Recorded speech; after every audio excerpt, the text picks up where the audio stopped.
Assalamualaikum warahmatullahi wabarakatuh. Kami di sini ingin mempresentasikan hasil kerja kami terkait mata kuliah etika profesi yang telah dibagikan terkait etika bisnis dan konstruksi. Dengan rekan-rekan kerja saya, kelompok 6 ini ada terdiri dari satu Lulu Maharani Ayuning Tias dengan NIM 20513020. Yang kedua ada Syifa Eka Putri Fajrin dengan NIM 20513090. Yang ketiga ada M. Naufal Fakhrudin dengan NIM 20513212. Yang keempat ada Akmarina Mazaya dengan NIM 20513251 dan saya sendiri Reki Dariswana 20513280.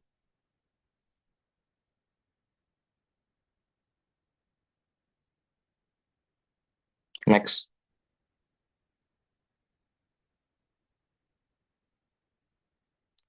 Di sini dengan outlet pembahasan, yang pertama itu ada pengertian etika bisnis konstruksi, yang kedua prinsip-prinsip etika bisnis konstruksi, ketiga tujuan etika bisnis konstruksi, empat hubungan bisnis konstruksi dan etika, lima peran etika bisnis konstruksi, enam faktor yang mempengaruhi etika bisnis konstruksi, dan akan dilanjutkan oleh rekan-rekan saya.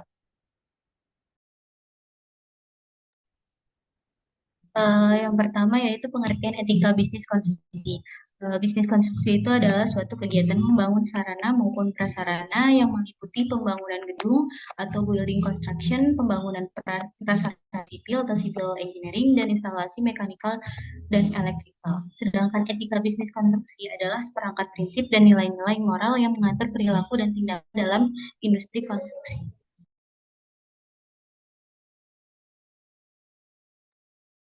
Selanjutnya, prinsip etika bisnis konstruksi. Prinsip ini bertujuan supaya para pelaku bisnis konstruksi yang menjalani bisnis ini sadar akan dimensi etisnya kegiatan bisnis ini, serta supaya belajar bagaimana mempertimbangkan secara etis dan ekonomis dan mampu memasukkan pertimbangan etis dalam kebijaksanaan perusahaan konstruksi tersebut.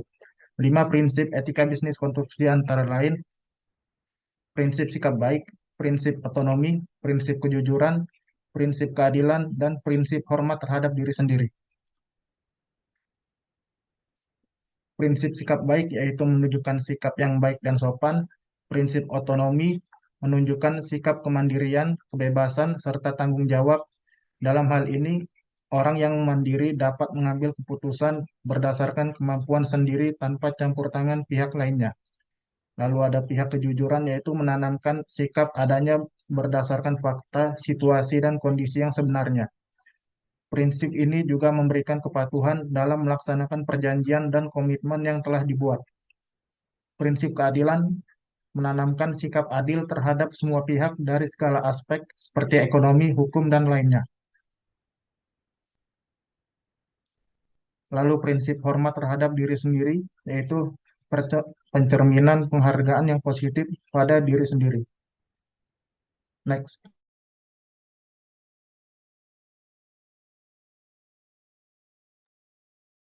Selanjutnya yaitu tujuan etika bisnis konstruksi. Tujuan dari adanya etika bisnis konstruksi ini yaitu menjalankan dan menciptakan sebuah bisnis seadil mungkin serta menyesuaikan hukum yang sudah dibuat. Selain itu juga dimaksudkan untuk menghilangkan ketergantungan pada sebuah kedudukan individu ataupun perusahaan. Tujuan tersebut meliputi dua aspek, antara lain perkembangan moral dan otonomi moral. Yang pertama yaitu perkembangan moral.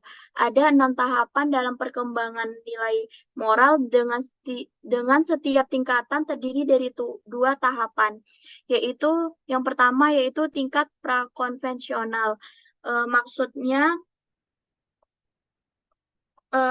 pada tahapan ini manusia mengakui adanya aturan budaya atau culture dan ungkapan budaya baik itu yang buruk, benar atau salah. Penilaian ini berdasarkan faktor lahiriah saja. Untuk tahapan ini adanya orientasi hukuman dan kepatuhan serta orientasi relativis dan instrumental. Yang kedua yaitu tingkat konvensional. Maksudnya yaitu manusia hanya memiliki harapan kepada keluarga, suatu kelompok, atau bahkan untuk negaranya yang merupakan pandangan bahwa ini sebagai sesuatu hal yang berharga bagi dirinya.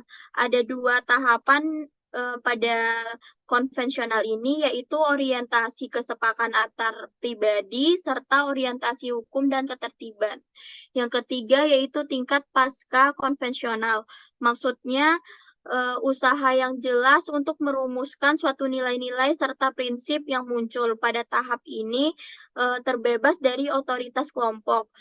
Dua tingkatan tahap yang termasuk dalam pasca konvensional yaitu orientasi kontrak sosial legalistis dan orientasi prinsip etika universal. Next.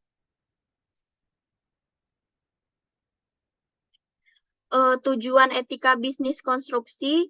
Yang kedua yaitu otonomi moral. Otonomi moral yaitu manusia menaati kewajibannya karena sesuatu hal yang bernilai dan menjadi bagian dari tanggung jawab manusia itu sendiri. Kaitannya dengan etika bisnis konstruksi ini ialah untuk memperkuat kesadaran para pelaku bisnis konstruksi di Indonesia. Upaya untuk meningkatkan otonomi moral pelaku bisnis tersebut. Next.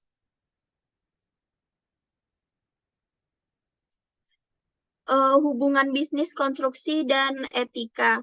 Yang pertama yaitu bisnis konstruksi menyangkut hubungan antar manusia. Maksudnya yaitu kegiatan yang terjadi di dalam masyarakat sehingga membutuhkan ketentuan yang dihormati oleh semua orang, yaitu etika yang mengandung nilai moral. Yang kedua yaitu bisnis konstruksi adalah persaingan yang bermoral. Maksudnya itu bisnis konstruksi yang memperhatikan norma moral, sebaliknya apabila bisnis konstruksi tidak menghiraukan etika akan hancur.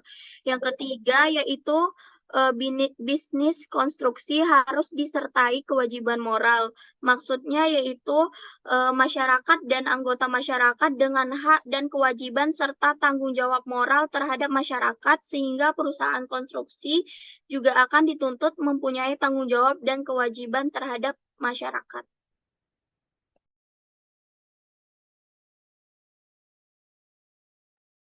Selanjutnya ada peran etika bisnis konstruksi. Di dalam menjelaskan bisnis konstruksi tersebut, etika merupakan salah satu faktor utama. Tentu saja membangun dan memperluas jaringan perusahaan dengan lebih baik bukanlah hal yang mudah jadi. Salah satu cara untuk mencapainya adalah dengan menerapkan etika pada bisnis konstruksi. Etika bisnis tentunya memiliki peranan tersendiri bagi perusahaan.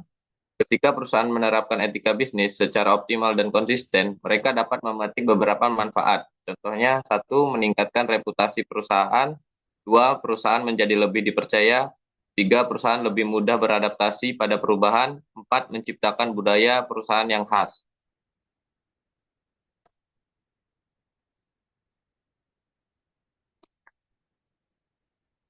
Peranan penting dalam etika bisnis konstruksi yaitu peranan etika bisnis konstruksi sangat berpengaruh agar kerjasama bisa berjalan dengan baik, menciptakan dan membentuk budaya perusahaan yang khas, dan membuat keunggulan dalam perusahaan itu. Dengan terbentuk budaya yang khas ini menciptakan kontribusi pada nilai dan norma yang berlaku pada perusahaan.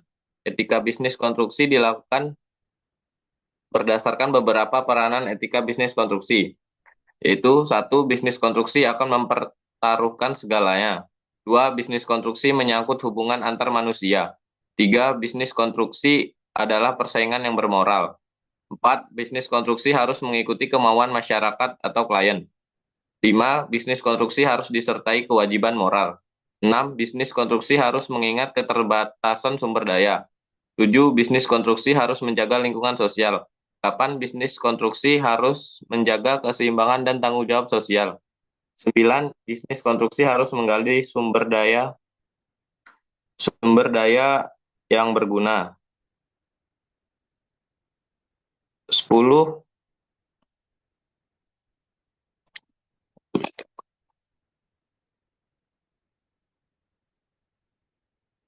bisnis konstruksi harus memberi keuntungan jangka panjang.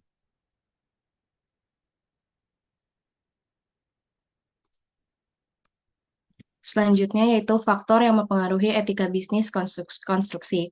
Secara umum, terdapat beberapa faktor yang berpengaruh pada etika bisnis konstruksi, terutama dalam terjadinya pelanggaran. Yang pertama ada budaya bisnis konstruksi. Budaya buruk yang berkembang tidak hanya pada bisnis konstruksi, namun pada bisnis lainnya yaitu seperti korupsi dan juga kolusi. Budaya buruk ini seolah sudah mendarah daging dalam praktek-praktek bisnis yang dilakukan oleh para pelaku bisnis, baik pemilik modal, kontraktor, konsultan, dan juga pihak terkaitnya. Yang kedua ada kualitas dokumen pada proses tender. Buruknya kualitas dokumen tender seperti kurang jelasnya gambar, bill of quantity, penyelesaian konflik itu mendorong para pelaku konstruksi untuk saling mengalihkan risiko yang timbul kepada pihak lain. Yang ketiga ada kualitas kontraktor dan perencana. Bagi kontraktor, lemahnya kualitas dalam mengestimasi biaya, resiko, dan waktu itu mengakibatkan kurang akuratnya estimasi yang menyebabkan biaya, resiko, dan waktu aktual yang dibutuhkan lebih besar dibandingkan data yang didapat pada perencanaan. Hal ini mendorong kontraktor melakukan tindakan yang melanggar etika bisnis konstruksi demi menutupi hal tersebut. Begitu juga dengan konsultan perencana. Kualitas yang tidak memadai dalam perencanaan berakibat kepada tindakan yang melanggar etika untuk menutupi hal tersebut. Yang terakhir ada kebijakan pemilik modal dan pemerintah. Sering sekali kebijakan yang diambil oleh pemilik modal dalam pengadaan bisnis konstruksi berdampak pada terjadinya tindakan yang melanggar etika. Kebijakan-kebijakan tersebut berupa penetapan pemenang tender berdasarkan harga termurah, sistem pembayaran yang memakan waktu terlalu lama, serta waktu penyelesaian proyek konstruksi yang terlalu cepat dan hal lainnya. Pemerintah juga berpartisipasi dalam kebijakan-kebijakan yang berdampak pada tindakan yang melanggar etika bisnis konstruksi.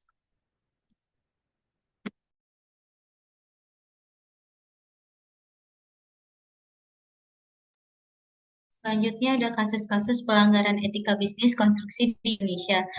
Yang pertama itu ada kasus korupsi pembangunan venue PON 17 Riau yang melibatkan dua perusahaan BUMN yaitu PT Pembangunan Perumahan dan PT Wijaya Karya. Yang kedua, kasus suap proyek Wisma Atlet yang melibatkan PT Duta Geraha dan beberapa wakil rakyat seperti Anas, Nazarudin, dan Angelina Sonda. Yang ketiga ada kasus korupsi Pusat Pelatihan dan Sekolah Olahraga Hambalang yang dikerjakan oleh KSO PT Adikarya dan PT Wijaya Karya di subkontrakan hingga beberapa lapis. Subkontraktor diketahui mencapai 17 perusahaan.